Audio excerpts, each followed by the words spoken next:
आज के दिन आप इस कार्यक्रम के लिए उपस्थित हैं।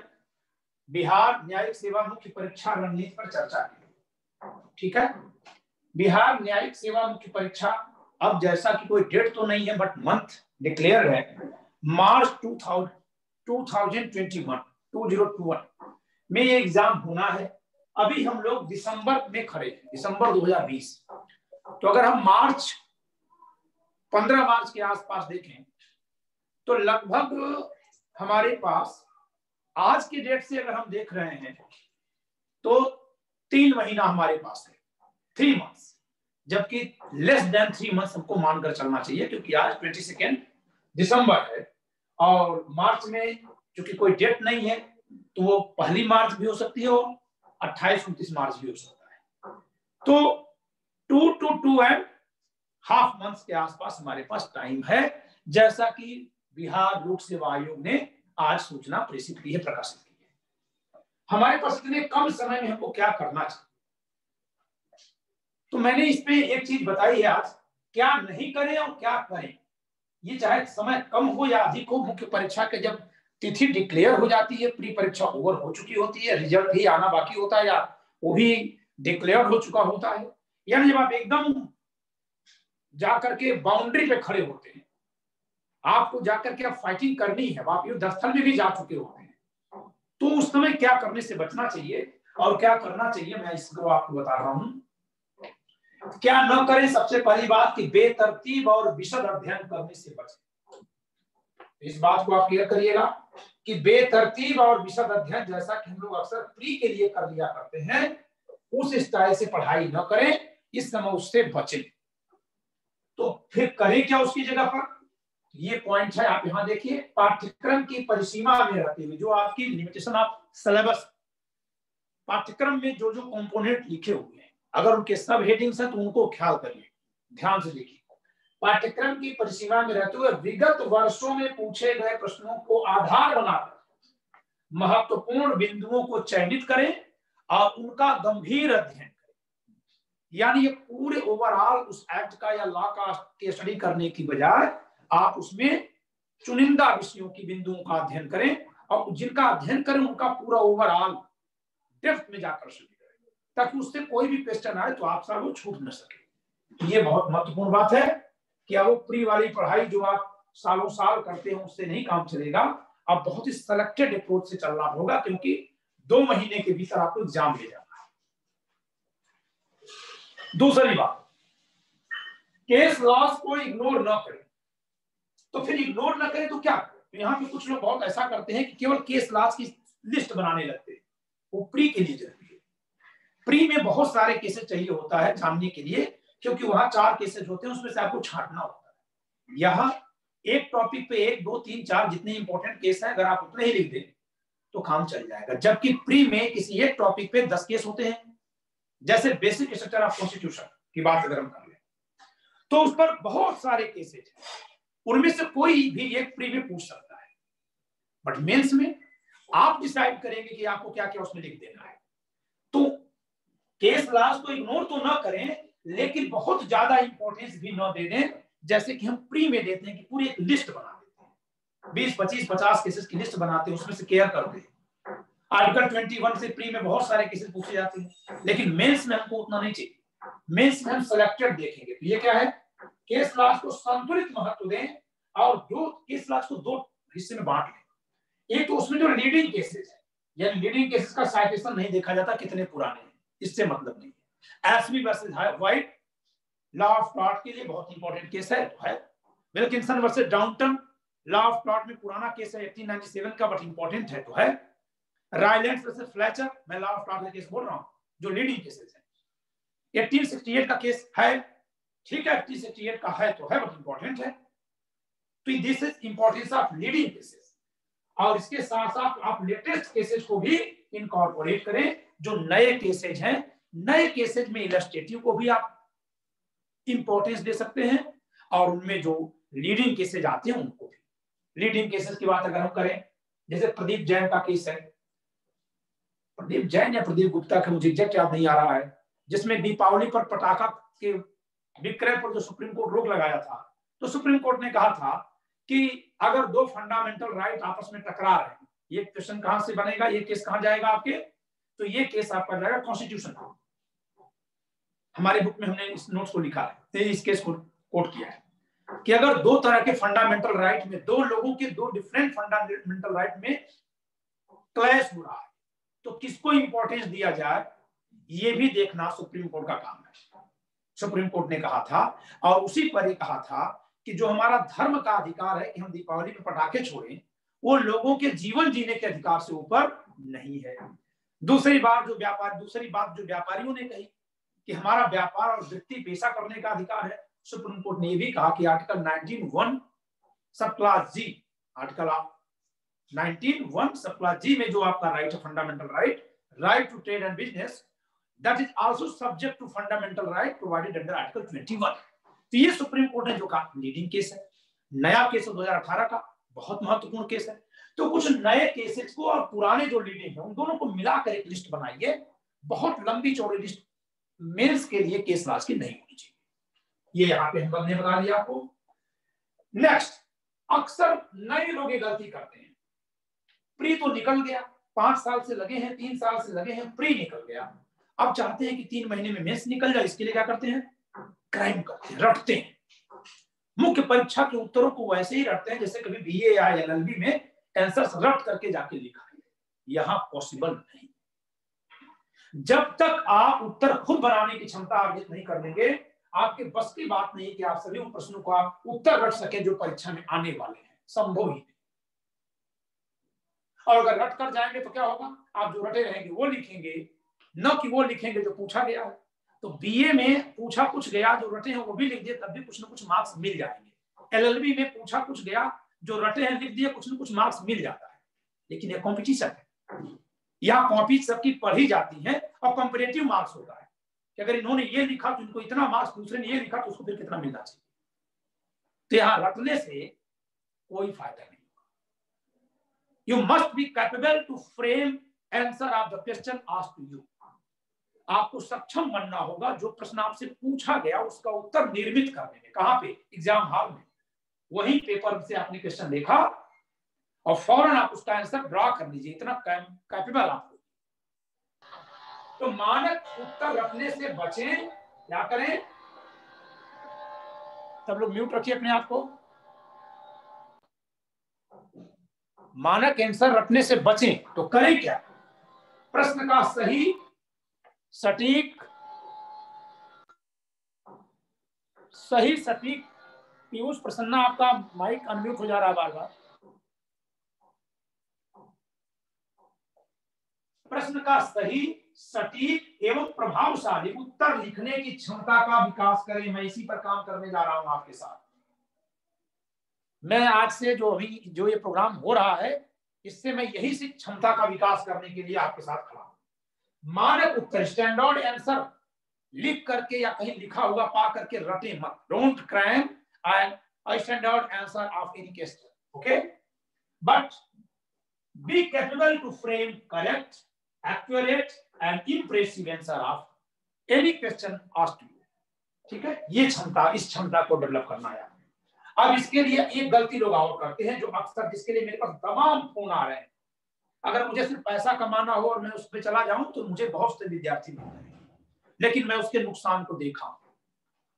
टेस्ट सीरीज का एक पैटर्न चला है, और याद से नहीं, ये चला है पैटर्न 2002, 3, 4 के बाद से,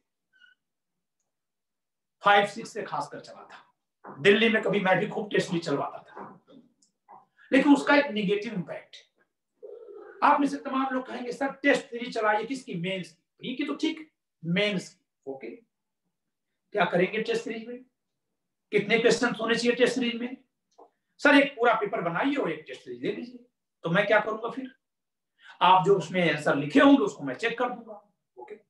चलिए और एक बात कर लेते हैं, आप क्या करेंगे टेस्ट सीरीज में? एस्पिरेंट क्या करेगा, वो एग्जाम देगा और अपनी कॉपी मुझसे चेक करवाएगा। किस बात के लिए? प्रैक्टिस के लिए। वो प्रैक्टिस के लिए क्या करेगा, पूरा एग्जाम देगा। जो एग्जाम होना है 2 महीने बाद, जिसके लिए टाइम है क्या करने के लिए, तैयारी करने के लिए, उस तैयारी करने के टाइम पे वो एग्जाम दे रहा है।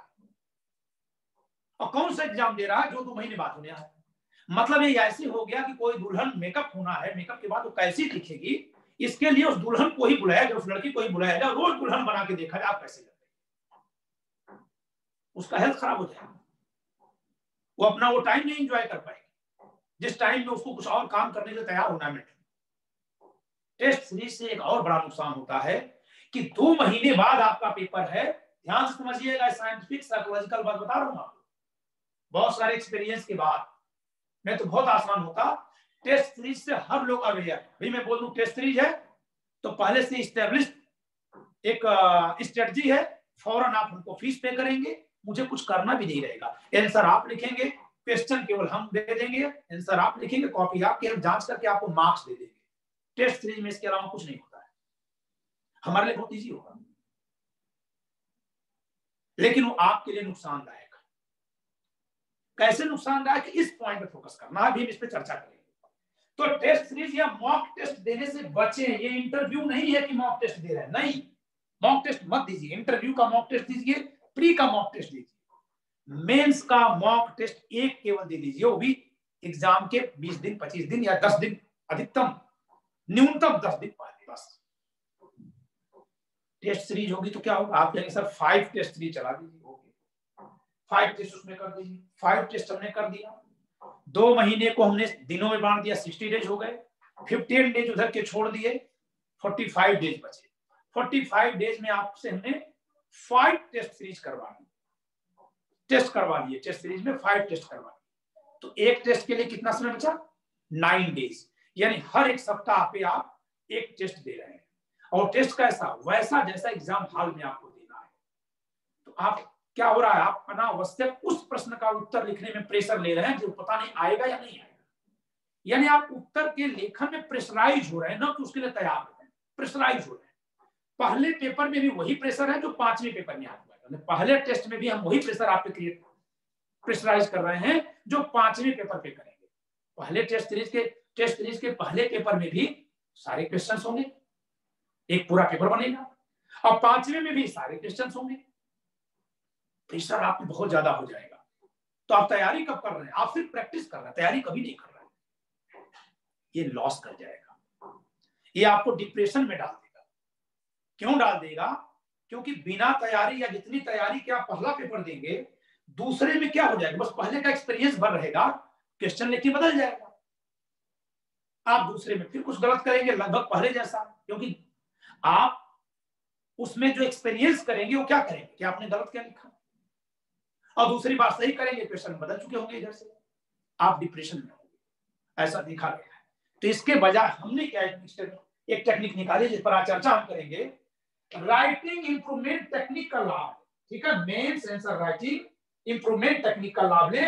इस तरह से आप मेंस आंसर राइटिंग को इंप्रूव करें, नो कि टेस्ट दे, मेंस आंसर राइटिंग को इंप्रूव करने वाला कोई टेक्निक फॉलो करें। हमने कौन सी टेक्निक बनाई है, हम उस पर चर्चा कर रहे हैं।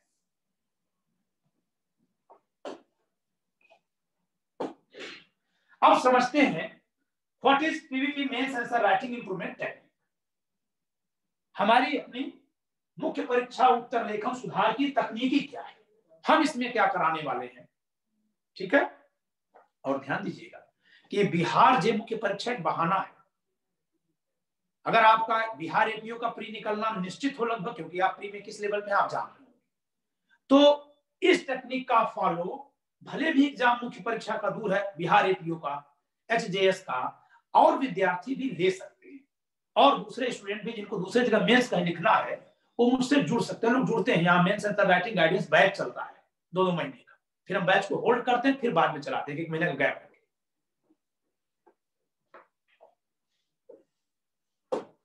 इसके 4 स्टेजेस। पहला स्टेज होगा writing flow improvement.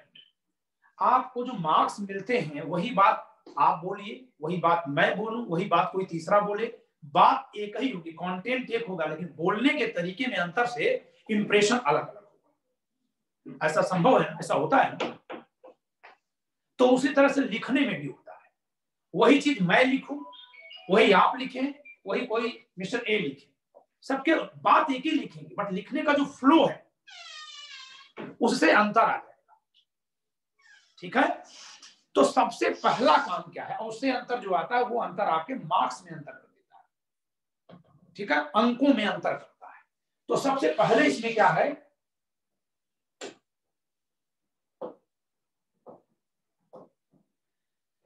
First stage है। फर्स्ट स्टेज में हम क्या करेंगे, हम आपके राइटिंग को फ्लो में ले आएंगे। यानी राइटिंग का जो फ्लो है, फ्लो का मतलब कि जैसे भाषा टूटी हुई दिखती है, उसमें हम आपके बदलाव करेंगे। ये जो पहला स्टेज है, इसमें 5 टेस्ट आप देंगे, 5 टेस्ट देंगे, यानी 5 प्रैक्टिस करेंगे, बट एक एक क्वेश्चन की। एक बार में 5 क्वेश्चन नहीं देंगे, एक क्वेश्चन देंगे एक बार में। 5 क्वेश्चन हम आपको देंगे, 5 बार ये प्रैक्टिस हम करवाएंगे, और क्वेश्चन भी हम नहीं देंगे, क्योंकि इसमें राइटिंग फ्लो को इंप्रूव करना है। तो बस किसी भी क्वेश्चन का आंसर लिखना है, खूब पढ़ लीजिए किताब, खूब समझ लीजिए, लेकिन फ्लो को सुधारने के लिए, यानी कंटेंट पे प्रेशर नहीं हम डालेंगे इसमें सिर्फ आपको जो खूब आ रहा है, आई हुई चीज को, आ रही चीज को कैसे लिखें, ये हम सुधार देंगे। क्या आपको जो चीज आ रही है उसको बहुत बेहतर लिख लेते हैं? नहीं ना। तो फिर आप में कंटेंट की कमी हो या ना हो, आपको पहले ही परीक्षा से बाहर। कंटेंट का मतलब नॉलेज, आंसर का जो कंटेंट बनेगा वो आपके माइंड में होगा, तो भी आप बाहर हैं, क्योंकि आपका राइटिंग में फ्लो नहीं है, इंप्रेसिव नहीं है। हैंड राइटिंग की बात नहीं कर रहा हूं मैं, राइटिंग फ्लो की बात कर रहा हूं। ओके, तो सबसे पहली और बेसिक सुधार जो हम करेंगे, जो बेसिक सुधार जिसकी जरूरत होती है, वो होगी writing flow improvement. Okay, then इसके बाद सेकेंड होगा psychological pressure for content searching. अब दूसरा आएगा ज्ञान खोजना। आप कहीं से उल्टा कर रहे हैं? जी हाँ, उल्टा ही किया जाता है। पहले हम कंटेंट हम नहीं डालेंगे, क्योंकि ऐसा नहीं प्री क्वालिफाई किए हैं, you have enough knowledge to qualify pre. It means you have enough knowledge to answer so many questions. और चाहे कितनी भी किताब पढ़ डालें, कितना दिन तक भी पढ़े हो, 2-4 क्वेश्चन ऐसे जरूर होंगे जिनका उत्तर आप नहीं जानते हो, हमें भी नहीं जानता। तो इस नाते हम पहले कंटेंट सर्चिंग पे नहीं लगाएंगे, लेकिन लिखावट का सुधार अगर एक बार क्षमता में सुधार कर लेंगे, तो हर क्वेश्चन के आंसर आप सही लिखेंगे। सही का मतलब, चाहे बात आपको इतनी आ रही हो या इतना आ रही हो, उत्तर के लिखने में आपके सौंदर्य आ जाएगा। वो जैसे होता है वो बहुत करीने से सजा देते हैं घर, तो जैसा भी घर उनको दे देंगे उसी को सजा देंगे। जैसे मैं पढ़ा लेता हूं, आप कुछ भी मुझको दे दीजिए, मैं पढ़ा दूंगा, क्योंकि ये आर्ट है, ये नॉलेज से मतलब नहीं है इसका। नॉलेज चाहे कितना भी, उसका प्रेजेंटेशन कैसे है, टीचिंग ही आर्ट है। ठीक है, सबको हिंदी पढ़ने आती है, जरा अखबार दे दीजिए सबको, सब लोग पढ़ें, देखिए सबके पढ़ने में कुछ लोग कहेंगे चल रहने दीजिए, छोड़िए आप। कुछ लोग ऐसा पढ़ेंगे कि आपको बहुत अच्छा लगेगा, जबकि हिंदी पढ़ना सबको आ रहा होगा, इंग्लिश पढ़ना सबको आ रहा होगा। आप झल्ला जाएंगे कुछ लोगों के पढ़ने पर, वो कहेंगे क्यों, हम पढ़ तो सुना तो रहे हैं। तो सबसे पहली चीज होती है इंप्रेशन की, जो किसी बिना नॉलेज की होती है, जो एक आर्ट है। तो सबसे पहला काम हम आर्ट पे करेंगे। देन हम आप पर मनोवैज्ञानिक दबाव डालेंगे, आपको प्रेशर झेलने की क्षमता आप में डेवलप की जाएगी। आप कंटेंट सर्च करिए, कहां से, not from book, from your mind. आप यही से आंसर सर्च करिए। जैसे ये जो कुछ मैं आपको बना के दिखा रहा हूं, ये कभी हिंदुस्तान में आज तक बना था? तो ये चीज हमारे माइंड में आई ना, कैसे आ गई? कंटेंट सर्चिंग, मतलब हमने इसको बनाने का प्रेशर लिया अपने माइंड पे, तो हमारी माइंड ने क्रिएट करके दे दिया किस तरह का प्रोग्राम बनाइए। तो वैसे क्वेश्चन आया, don't go to any book, don't go to any outer material. Psychological pressure, मनोवैज्ञानिक दबाव लीजिए, प्रश्न का उत्तर दिमाग से तैयार करके। मैं आपको वो क्षमता बता दूंगा कि आप प्रश्न आपके सामने आएगा तो थोड़ा भी अगर उसके बारे में आप पकड़ लेंगे तो आप उसका उत्तर तैयार कर लेंगे। हर बात पढ़कर रटकर उत्तर नहीं बनाया जाता, संभव ही नहीं। ना आपके परीक्षा का ये मकसद है कि आप कितना रटे ये जानना है। आईएएस, पीसीएस, सिविल के जो एग्जाम्स होते हैं, इनका मकसद होता है आपकी थिंकिंग कैपेसिटी को नाप लिया जाए, आप सोचते कैसा है। तो आंसर का कंटेंट सर्च कब तक करेंगे? आप क्रिएट करने लगे तो कर लेंगे। तो दूसरा हमारा जो 5 क्वेश्चंस का जो हमारा टेस्ट है, दूसरा टेस्ट, तमाम लोगों ने फोन से बात किया, सर 20 क्वेश्चन। सर 20 क्वेश्चन नहीं है, 20 टाइम टेस्ट है आपका, 20 प्रैक्टिस सेट है, करके तो देखिए। महीने में, सप्ताह में 2 क्वेश्चन, महीने में 4 सप्ताह 8 क्वेश्चन, 3000 फीस होकर के चलती है। जो लोग ज्वाइन किए उनसे पूछिए कितना उनको बेनिफिट हुआ है। ये टेस्टेड, हाँ इस तरह से हम नहीं बताते थे। Main sensor writing guidance batch हमारे यहाँ चलता रहता है, उन लोगों को कितना बेनिफिट मिला उनसे पूछिए। तो psychological pressure for content searching, a content searching from your own mind, इसका ये मकसद है। क्वेश्चन आपको दिया जाए कि जो कुछ भी है उसी से बनाइए आप उत्तर। फिर हम आपसे कहेंगे अगर इसके जगह ये वाली बात लिखते तो आप यही बोलेंगे सर ये तो माइंड में आई नहीं थी। मैं कहूंगा आप ही के दिमाग में तो है। एक बात जानते हो, जो आप ड्रीम देखते हो, सपना, ये सपना जज बनने वाला नहीं। रात में सोने में जो सपना देखते हैं, सपने में देख रहे होते हैं कि कोई आपको डरा रहा है, मार रहा है, पीट रहा है, वो जो दृश्य आपकी मस्तिष्क में पैदा होता है वो आप ही तैयार करते हो, वो कहीं बाहर से नहीं आता है। सोच के देखना, जितना भी सपने में जो डायलॉग आते हैं, जो बातें, जो वार्तालाप है, वो दोनों कई पात्र हैं उसमें। कोई आके आप ही को गाली दे रहा, धमकी दे रहा, वो धमकी गाली कोई बाहर से नहीं दे रहा, वो आपका ही दिमाग तैयार करके दे रहा है। इस मस्तिष्क की क्षमता को समझना होगा, बहुत ज्यादा नहीं, अपने मकसद पर, क्योंकि अनंत है, ऐसे तो ब्रह्मांड का एक छोटा रूप है। तो कंटेंट सर्चिंग हम आपको अपने ब्रेन से सिखाएंगे, कैसे अपने माइंड का यूज करके आप कंटेंट को निकाल लेंगे, इसी दिमाग से कंटेंट निकालेंगे, बात को निकालेंगे। तो यहां से फ्लो आ गया, यहां से कंटेंट सर्चिंग आ गया, अब आपका आंसर तैयार हो गया और एक प्रभावी आंसर तैयार हुआ। अब आप चल रहे हैं सरोज, आपने को म्यूट करिए। अब दूसरी बात है, क्योंकि आप एग्जाम देने जा रहे हैं, एग्जाम में आपको टाइम दी जाती है, you have to answer in the given time, ठीक है, you can not consume the time more time than the given time, okay.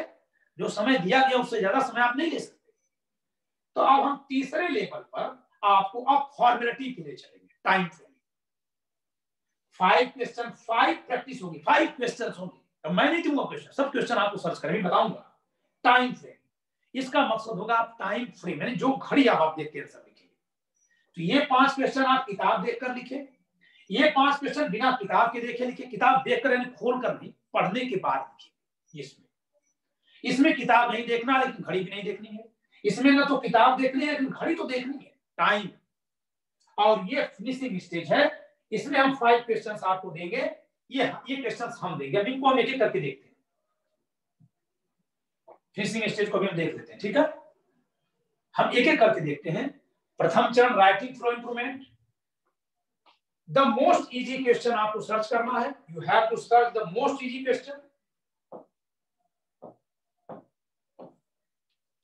As per your choice. अपने से, मैं नहीं क्वेश्चन दे रहा हूं, क्वेश्चन आप चूज करेंगे जो सबसे आसान लगे। बीए का कोई क्वेश्चन उठा लीजिए, कोई बात नहीं, आपके विषय का होना चाहिए ताकि वो आपको काम दे।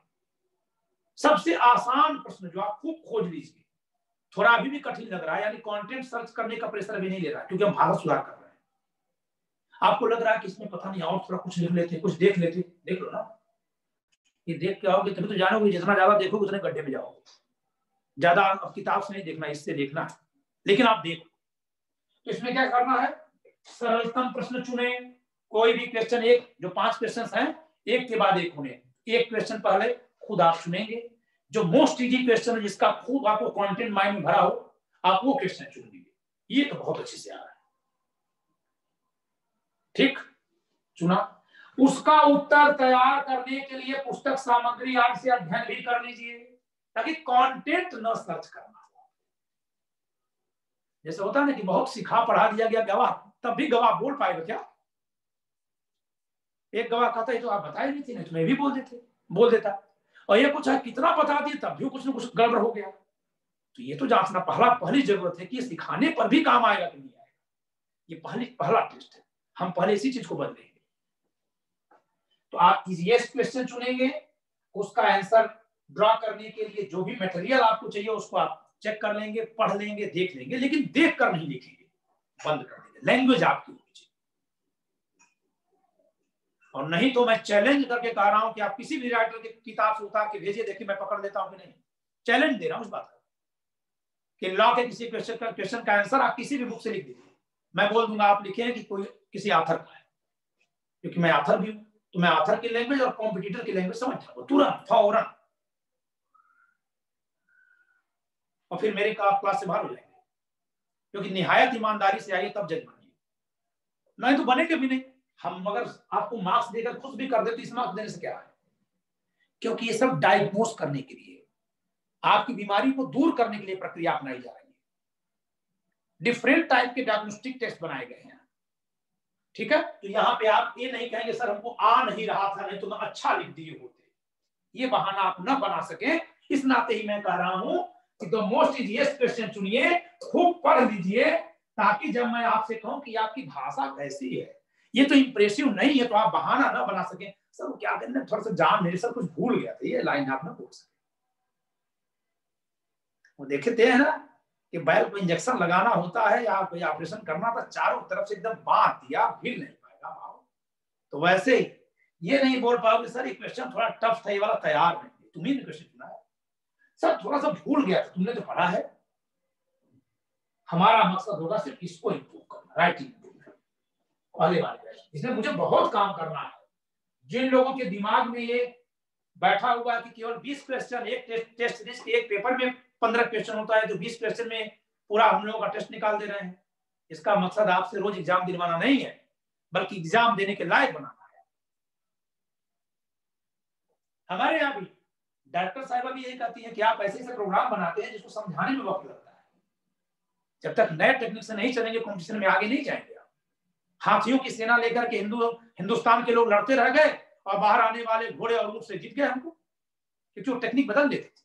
और हम हाथियों की सेना कब से बनाए थे, जब से हाथी को जब तक कैप्चर कर लिए थे एलिफेंट्स को, हमको लगता था इतनी विशाल हाथी को देख के डर जाएंगे, तो हम अपनी योग्यता छोड़ करके अगले के भय के पर निर्भर हो गए थे, और हमें भूल गए थे कि जो 5000 किलोमीटर दूर से चरम रेगिस्तानों और रेतीले पहाड़ों और खाइयों को पार करके यहाँ तक आया है, वो हमारे हाथियों को देख के केवल नहीं डरेगा, वो लड़ेगा, मर जाएगा तो जाएगा, लेकिन वैसे नहीं लौटेगा। और हम दूसरे के भय पर आश्रित खुद भयग्रस्त हो गए, हारते चले गए। टेक्निक बदलने से ही विजय मिलती है, ये नोट कर लीजिए। जितनी ज्यादा शार्प वेपन होगा कंपैरेटिवली, उतना ज्यादा आप युद्ध जीतेंगे, और कंपटीशन और वार एक ही चीज है। अगली बात, स्वयं से उसका उत्तर लिखिए। ये लाइन मैंने क्यों लिखा, क्योंकि ये आपको आंसर लिखने से पहले देख लेना। ये जो उत्तर लेखन के लिए आप पुस्तक सामग्री आदि देखें, तो लिखते समय नहीं देखें, क्योंकि लिखते समय अगर देखेंगे फिर तो आप किताब उतार देंगे, नकल कर देंगे, वो नहीं करना। पढ़ लीजिए, देख लीजिए, लेकिन लिखिए आप अपना उत्तर, ताकि मैं चेक कर सकूं कि आपकी लैंग्वेज कैसी। तो ये कितनी बार टेस्ट होगा, 5 टेस्ट होंगे, 5 क्वेश्चन से होंगे। ज्यादा क्वेश्चन आपको नहीं लिखना, जो टाइम होगा उसमें आप तैयार करेंगे, अपना आंसर तैयार कर रहे होंगे, दूसरे कंटेंट को पढ़ रहे होंगे, वो काम आपको करना है। आपको रूटीन बेकार करके नहीं काम करना है। अगर हम टेस्ट सीरीज 5 करवा दें और 15-15 क्वेश्चन कर दें, जरा इमेजिन करिए तो कि आप एक टेस्ट सीरीज में आपका कितना टाइम कंज्यूम हो जाएगा, 3 आवर। और उस टेस्ट सीरीज को देने के लायक मेंटलिटी जुटाने में, और फिर क्या होगा, खराब लिख देंगे तो डिप्रेशन हो जाएगा, कह रही है तो हम लिख नहीं पा रहे हैं। टेस्ट सीरीज हार्मफुल है, वो कभी थी फायदेमंद जब कहीं कुछ और था ही तो ही फायदेमंद थी, अब वो हार्मफुल है। अगली बात पे चलते हैं, सेकेंड स्टेज।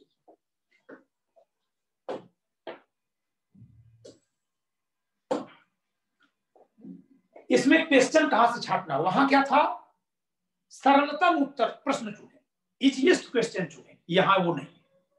इजीएस्ट क्वेश्चन चुनना था, आप 200 क्वेश्चन को छाटिए, उसमें से इजीएस्ट चुन लीजिए, उसमें भी नहीं मिल रहा, अपने हिसाब से कोई इजीएस्ट क्वेश्चन लिख लीजिए और उसका आंसर लिखिए, 5 एक एक करके 5 लिख लेते हैं। अब ये जो सेकेंड स्टेज पे 5 क्वेश्चन हो रहे हैं, जो 5 टेस्ट होंगे, एक दिन में नहीं होंगे, ये पांचों 5 दिन होंगे, ये भी नोट करिएगा। इसमें कितने क्वेश्चन है, 5 टेस्ट, 5 डायग्नोस्ट, 5 बार आपका परीक्षण होगा और उस पर मेरी ओर से सजेशन दिया जाएगा। आप टेस्ट देंगे, एक क्वेश्चन केवल होगा, मैं उसको बहुत शिद्दत से चेक करूंगा, मैं उसी क्वेश्चन के आपके आंसर से देख के आपके माइंड को रीड करूंगा, आप में किस तरह से बदलाव किया जाए कि बहुत अप्रोप्रिएटली आप इजीली मूव होंगे किधर से, मैं आपसे पर्सनल चर्चा करूंगा। हर एक स्टूडेंट के क्वेश्चन पे पर्सनल चर्चा फोन पे होगी उससे। तो आप ये मत पूछना कि सर उसकी क्लास कब लगेगी। आपसे जब फोन पे बात हो रही होगी तो आप पढ़ ही तो रहे होंगे ना उधर। क्लास क्या वही होती है कि सबको बैठा के सामूहिक पढ़ाया जाए?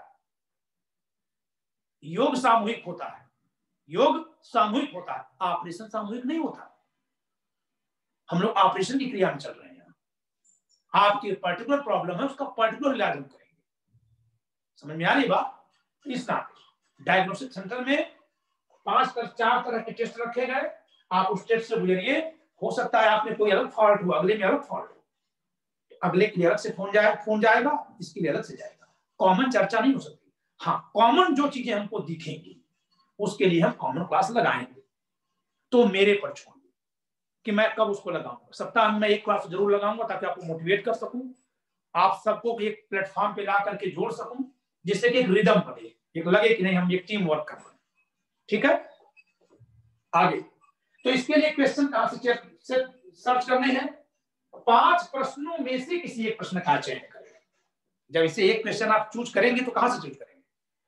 5 क्वेश्चन में से। 5 से ज्यादा क्वेश्चन आपको यहां अब नहीं देखने हैं।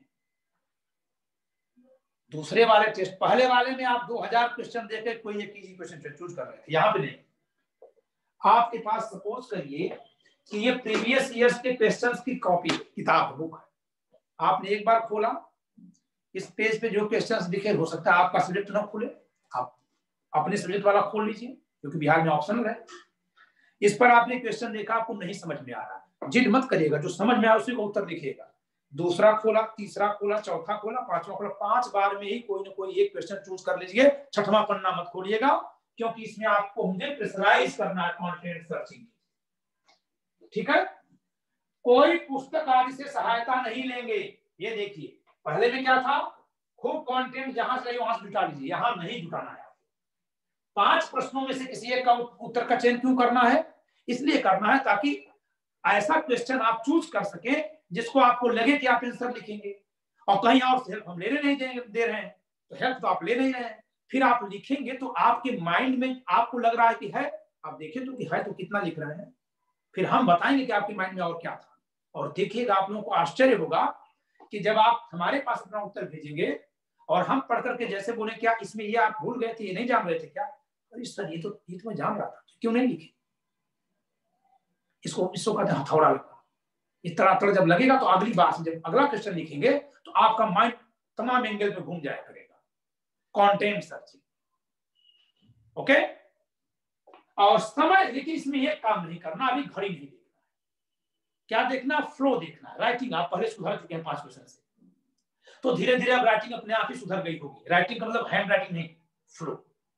तो हैंड राइटिंग सही हो गई, कंटेंट आप सर्च कर रहे हैं। 5 इस तरह के हम टेस्ट कराएंगे। 5 क्वेश्चन आपको ऐसे करने हैं। आप पूछ रहे सर हम कब करें? आप जब से करें, अभी से करिए, भेजिए, लिखिए। ये फर्स्ट स्टेज एडमिशन जैसे ही लेंगे, ये पूरी आपको ये चीज भेज दी जाएगी। इसी के अकॉर्डिंग आपको चलना है। आप कर लीजिए 20 दिन में, 25 दिन में, लेकिन इतना जल्दी मत करिए, आराम से करते चलिए। कंटेंट भी उधर पढ़ते रहिए, फिर आप अपना मूड बनाइए, क्वेश्चन का आंसर लिखिए। Okay, next. तो यहां पे क्या नहीं करना है? क्या आपको फ्रीडम है? फ्रीडम आपको है, नो टाइम लिमिट। कोई टाइम लिमिट नहीं है, जितना चाहिए उतना उत्तर लिख दीजिए। उस प्रश्न का 5 पन्ने में उत्तर लिख दीजिए, लिखिए तो पहले। ओके, तो सेकेंड स्टेज में है। Third stage, time frame. अब यहां पर हम टाइम में आपको फ्रेम कर रहे हैं। अब आप कंटेंट सर्चिंग भी, आपके राइटिंग का फ्लो भी सुधार चुके हैं और आप कंटेंट भी सर्च कर ले रहे हैं अपने माइंड से। टाइम आप देखकर अब उसी कंटेंट को एक सर्टेन टाइम में रिप्रेजेंट करना है, टाइम सर्च। क्वेश्चन कैसे चूज करेंगे? वैसे जैसे 5 बार में आपने एक क्वेश्चन चूज किया वैसे ही कर लेंगे। इजीएस्ट नहीं चूज करना है, लेकिन फिर भी अपने हिसाब से आप अच्छा क्वेश्चन चूज करेंगे। ओके, तो ये पहला काम करेंगे आप। देन टाइम देखेंगे कि ये क्वेश्चन कितने मार्क्स का है, कुल कितने मार्क्स का पेपर है, कुल कितना टाइम स्लॉट है, उसके रेशियो में आप टाइम डिसाइड करते हैं। आप सब जानते हैं, जैसे 300 नंबर का क्वेश्चन पेपर है, सॉरी 100 नंबर का पेपर है और 3 घंटे टाइम है, तो 180 मिनट्स हो गए 3 घंटे में। 180 मिनट्स है ना, 180 मिनट हुए 3 घंटे में। आपके पेपर का पूर्णांक कितना है 100, तो 1.180 कितना हो जाता, उसको उसी रेशियो में बांट दीजिएगा। ठीक है कि 180 मिनट में 100 क्वेश्चन 100 नंबर पाने हैं, तो एक नंबर बराबर कितना मिनट हुआ, मिनट सेकंड में हम कर देंगे, बता देंगे। ठीक है, तो उसके अकॉर्डिंग सपोज करिए कि 30 नंबर का है, तो 30 नंबर का है, 33 मार्क्स का मान लेते हैं कि क्वेश्चन है, तो 1 घंटे आपके लगेंगे। तो 10 नंबर का है तो 30 मिनट, सॉरी 20 मिनट आप खर्च करेंगे, 15 मिनट खर्च करेंगे। ठीक है, क्योंकि 2 मिनट से कम हो रहा है एक क्वेश्चन में। तो आपका अगर 10 नंबर का है तो मान के चलिए 15 मिनट का आंसर उसमें लिखना है। तो 15 मिनट का टाइम फ्रेम करके इसमें अब आप जो आंसर लिखेंगे, जिन 5 टेस्ट देंगे, जो 5 क्वेश्चंस के डिफरेंट टाइम पे, एक ही बार नहीं 5 लिख देना है, अलग अलग दिन पे लिखेंगे। वो क्वेश्चन के ऊपर आप टाइम लिख देंगे, इतना टाइम। ठीक है, टाइम लिख देंगे 15 मिनट, यहां लिख देंगे स्टार्टेड। ठीक है, यहां जिस समय एंड करेंगे वो लिख देंगे। पहले लिख दिए होंगे तो पहले एंड का टाइम लिख देंगे, पहले आपका उत्तर पूरा हो गया लिख दीजिए। अगर नहीं तो ये काम करना है, अपनी इतनी ईमानदार रहना है कि आप कोई लाइन ऐसे लिख रहे हैं और आपको लगा कि आपका अलार्म बज गया 15 मिनट बाद, तुरंत छोड़ दीजिए। ऐसा फील करिए कि आपका कोई वहां इन्विजिलेटर ने कॉपी छीन ली है। 5 बार जब इस प्रेशर से गुजरेंगे तब आपको समझ में आएगा कि और हम इसमें से क्या छोड़ दिए होते तो इसी में अट जाता, या हम क्या जल्दी कर देते तो इसी में हो जाता। तब ये सब हमको बताने का आपको मौका मिलेगा। ओके, ये नहीं कि यहाँ कौन चेक कर रहा है, हम यहाँ इंडिक टाइम अपने हिसाब से डाल दें, यहाँ अपने हिसाब से। तो ये कहीं किसी सरकारी ऑफिस के बाबू वाला काम, जब बन जाइएगा तब करिएगा, यहाँ पे जज बनना है वो काम मत करिएगा। ठीक है, ईमानदारी से काम करिएगा। ओके, तो इसी नाते लिखा हुआ है कि जो आप फिक्स टाइम करेंगे उत्तर उसी के भीतर लिखेंगे, और समय समाप्त होते ही जहां का तहां उत्तर लेखन रोक देंगे। नेक्स्ट, 4th स्टेज, ये फिनिशिंग स्टेज है। अब ये जिसको आप टेस्ट सीरीज कहते हो वो है, लेकिन उसमें भी हम बहुत सारे क्वेश्चन नहीं लेंगे, एक ही क्वेश्चन लेंगे दिए गए प्रश्न का। यहां देखिए अब तक क्या था, उत्तर चुने, प्रश्न चुने था, प्रश्नों का चयन भी आप ही को करना था। अब क्या है, दिए गए प्रश्न का, यहां प्रश्न हम आपको भेज रहे हैं, इस लेवल पर आकर के क्वेश्चन हम आपको देंगे, बिना किसी अतिरिक्त अध्ययन के उत्तर लिखे, यानी कंटेंट आपको सर्च करना है, राइटिंग फ्लो आपका है, प्रश्न के लिए आरक्षित समय का कठोरता से पालन करें, यानी टाइम फ्रेम भी आपको फॉलो करना है। क्वेश्चन हमारा, इस क्वेश्चन पे शर्त होगी कि आप उस पेज को तब खोलेंगे, व्हाट्सएप पे ही जाएगा, तब खोलेंगे जब आपको आंसर लिखना, पहले से कुछ नहीं करेंगे। आंसर कॉपी पेन लेकर जब बैठेंगे, देन आप उस समय क्लिक करेंगे व्हाट्सएप पे, हमारा जो मैसेज है वो ऊपर हम लिख के भेजेंगे कि डोंट ओपन। ठीक है,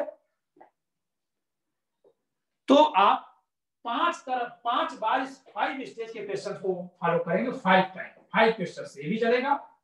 इस तरह से 20 क्वेश्चंस, अगर हम एक सप्ताह में 2 क्वेश्चंस की बात करें तो 5 वीक्स लगेंगे, और अगर हम 1.5 सप्ताह में 10 दिन पे एक क्वेश्चन की बात कर लें तो भी कोई दिक्कत नहीं है।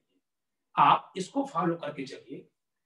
ये हो गया हमारा mains answer writing improvement technique. ठीक है, मुख्य परीक्षा उत्तर लेखन सुधार तकनीक, ये हमारा अपना प्रोग्राम है जिसके माध्यम से हम आपको समृद्ध करने का प्रयास करेंगे। ठीक है, किसी को इस पे कुछ समझना हो, पूछना हो तो पूछ सकता है।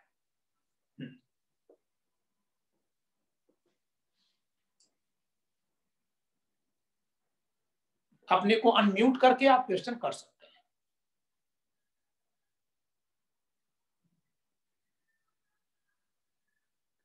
विवेक। हाँ सर, प्रणाम सर। खुश रहिए, कुछ पूछना है? सर इसकी फीस क्या है प्रोग्राम की? प्रोग्राम की फीस 5000 है। Okay sir. लॉ पेपर के, लॉ के 4 पेपर्स हम कवर करेंगे, 5000। Okay sir.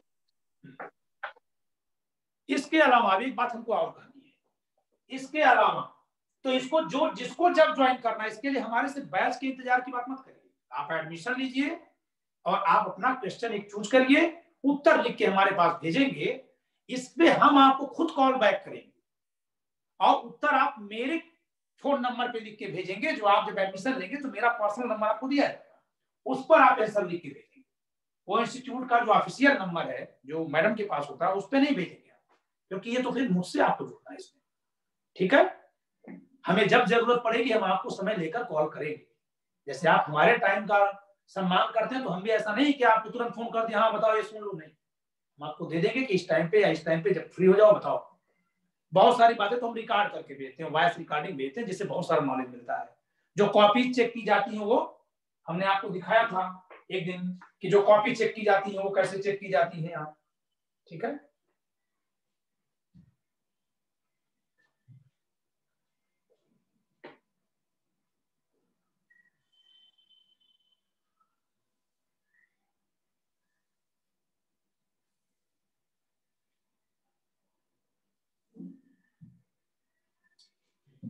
ये है, इस तरह से कॉपी चेक की जाती है।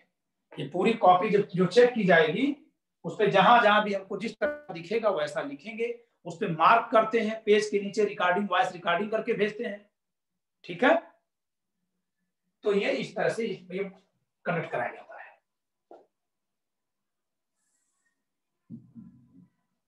ठीक है, और बताइए, और किसका कोई क्वेश्चन, कोई क्वेरी? तो मुझे एक बात और कहनी है, इस फीस में जो आप फीस पे कर रहे हैं उस फीस में हम आपको दो चीज और देने वाले हैं। एक जो कॉमन चर्चा करेंगे तो मोटिवेशन, जो सप्ताह में एक दिन कम से कम हम देंगे, कम से कम एक दिन जरूर देंगे, जरूरत पड़ेगी तो जो आंसर आता है उससे हमको पता चल जाएगा, पर्सनल बात होगी उससे पता चल जाएगा। तो एक तो मोटिवेशनल क्लास बीच बीच में लगती रहेगी जिसमें टॉपिक पे भी चर्चा होगी और मोटिवेशन। दूसरा, केस लॉज की हम आपको लिस्ट देते रहेंगे, लेटेस्ट केस खास करके, लीडिंग केस खोजना पुरानी तो आपके काम है, लेटेस्ट केसेस जो 2018 से 2020 के लेटेस्ट केस है जो आपके लिए यूजफुल हो सकते हैं, मैं वो अपनी ओर से दूंगा, वो इस फीस में है। अब तीसरी एक बात, आप कहते हैं कि सर हम चाहते हैं कि हमें सब्जेक्ट का इस पे जो हमने रखा हुआ अपने ऑप्शन में या कंपलसरी पेपर में से कोई एक पढ़ा दिया जाए, उसका हमको नॉलेज नहीं है, उसमें इंपॉर्टेंट क्या वो बता दिया, चलिए इंपॉर्टेंट तो बता देंगे, लेकिन पढ़ा दिया जाए अगर कहेंगे तो उसका अलग से चार्ज और अलग से उसकी क्लास हो। ठीक है, उसमें एक विषय की क्लास, दो विषय की क्लास, एडमिनिस्ट्रेटिव लॉ और कॉन्स्टिट्यूशन, इन दोनों में से किसी की भी क्लास अगर करनी हो तो आप उसके लिए कॉल कर सकते हैं, वो क्लास कभी भी शुरू की जा सकती है। ठीक है, क्योंकि एक साथ सब क्लास तो चल नहीं सकती। तो अब कोई अगर अलग विषय पढ़ना चाहेंगे तो वो उसके लिए अलग से चार्ज होगा और उसमें भी कम से कम 10 लोग 5 लोग रहेंगे तब वो क्लास चलेगी, क्लास ऐसे नहीं चल जाएगी। ये क्या है कि इसमें जितना विद्यार्थी, इसमें इसलिए क्लास की बात नहीं रखी गई ताकि आप किसी दूसरे विद्यार्थी के एडमिशन पे आश्रित न हो। इस तरह के प्रोग्राम क्यों नहीं चलाए जाते? क्योंकि विद्यार्थियों की बड़ी संख्या आने पर क्लास चलाई जाती है। यहाँ क्या किसी संख्या का इंतजार नहीं है, आप अपने आप में अकेले आ गए, आपको अकेले आपकी कॉपी आई, मैंने चेक करके भेज दी। ठीक है, लेकिन जो क्लास चलेगी तो उसमें कुछ विद्यार्थी होने चाहिए, वो तो हो जाएंगे, फिर भी उसका चार्ज इसमें नहीं है। जिसको भी अलग से क्लास पढ़नी हो, 1.5-2 महीने में मेरे समझ से क्लास कौन सी कर लेंगे आप, सारा विषय पढ़ना है तो कौन से विषय को छोड़ देंगे और किसको महत्व दे देंगे, ये भी गलत है। फिर भी अगर लगता है कि ये टॉपिक कमजोर है, ये पॉइंट कमजोर है, ये हमने जो कंपोनेंट रख दिया वो कमजोर है, या ये जो कंपलसरी में है वो हमारा कमजोर है, थोड़ा आपको गाइड कर दिया जाए, तो उसके लिए आप अलग से संपर्क करेंगे संस्थान से। ठीक है, तो मैं समझता हूं कि मुझे जो डिस्क्राइब करना था मैंने कर दिया है। आगे आपको कोई और क्वेश्चन करना होगा, कुछ और समझना होगा तो इस नंबर पे आप बात कर सकते हैं। ठीक है, ये जो नंबर है इस पे आप बात कर सकते हैं। ठीक है, ये नंबर क्या है आप सब जानते ही हैं, 8957568536। ठीक है, ये आप सब जानते हैं।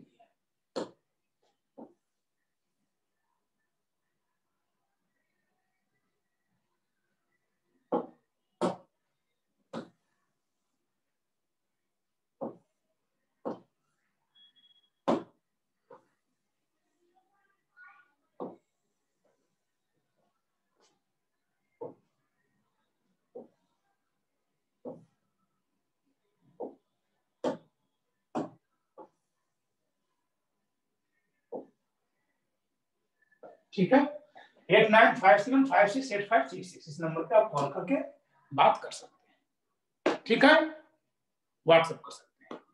Okay bye.